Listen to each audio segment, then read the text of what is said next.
May I proceed? Mr. Longstreet, you talked a lot about the financials of the park during the summer of 2012, so I'd like to start by talking to you about those financials. Okay.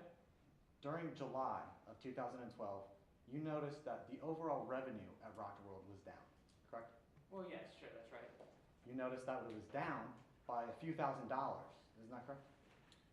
Yes, it was a lot like that. However, you also noticed that the park was more crowded than usual. Well, yes, and that's what prompted our little internal investigation to determine exactly where the problems were coming from.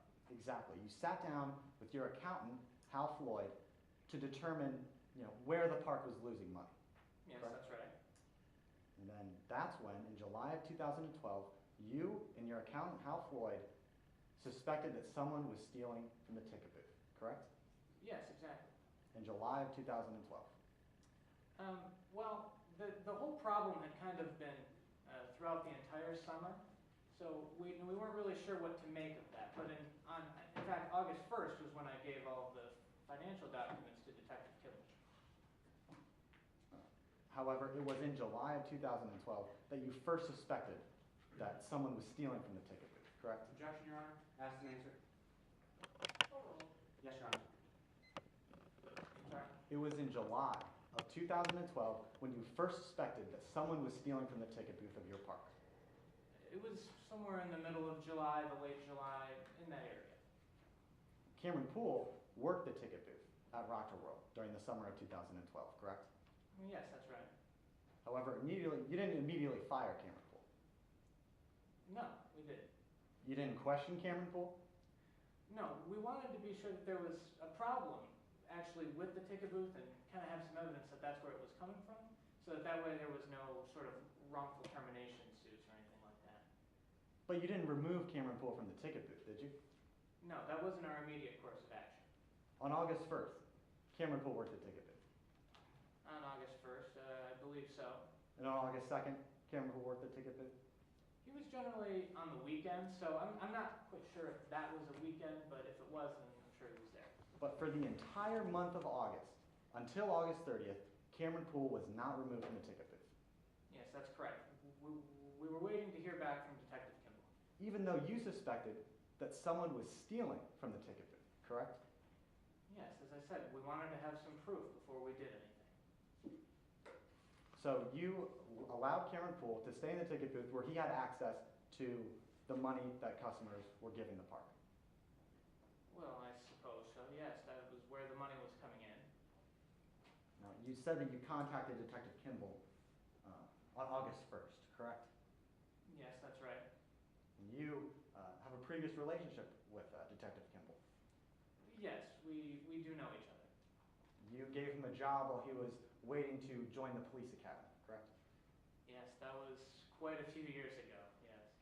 And after he joined the academy, you two remained close. Well, yes, of course. It's kind of a small town here in Midlands. Everybody stays connected with each other. Whenever Detective Kimball or his family comes to the park, you make sure to give them the VIP treatment, correct? Well, of course, the same with anyone I know. You give them free upgrades to your World Tour admission. Yes. You give Detective Kimball and his family free refills on any drinks they get. Yes, of course, as I would do with any of my friends. Now, on August 30th, after the robbery occurred, you were talking to Detective Kimball, correct? Yes, that's right. And Detective Kimball said to you that Bowman needs to pay for what happened to Winnie on that ride. Objection, Your Honor. Hearsay. Have you heard? Your Honor, this statement is now being offered to prove the truth of the matter. We do not believe that Ms. Bowman needs to pay for what happened to Winnie on that ride. We're using it to show the bias of the lead investigator on this matter into the robbery of August 30th. Yes, Your Honor. On August 30th, after the robbery occurred, Detective Kimball said to you, Bowman needs to pay for what happened to Winnie on that ride, correct? Well, as I understand it, she was the one that was actually at the control panel of the ride, and she was responsible for the ride colliding with it. Mr. Longstreet, I didn't ask you about what she was responsible for. I just asked you about what Detective Kimball said to you. He said, Bowman needs to pay for what happened to Winnie on that ride. Isn't that correct? He said Something to that effect, I believe so. Detective Kimball was the lead investigator into the robbery on August 30th, correct? I suppose he was, I'm not exactly Objection, sure Your within Honor. the. Speculation. May I hear, Your Honor? This investigation was conducted at J.C. Von Corleone Park. Therefore, he would have knowledge as to who was conducting it. May I respond, Your Honor? The witness actually testified, I'm not completely sure. This witness cannot be aware of the FCU and what their course of action was. He can't know if it was the lead detective. He can't know who the lead detective was because he wasn't working at the FCU. He was working at his park. I'm going to sustain the objection. Move to strike any testimony that may have been elicited, Your Honor. Be stricken. Mr. Longstreet, Detective Kimball, who said that Bowman needs to pay for what happened when he on that ride, investigated the robbery on August 30th, correct? Again, I'm not sure what had happened after the robbery.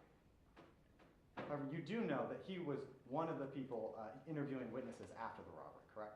Yes, as I understand, he was already there at the park, yes. No further questions, Your Honor. Any redirect?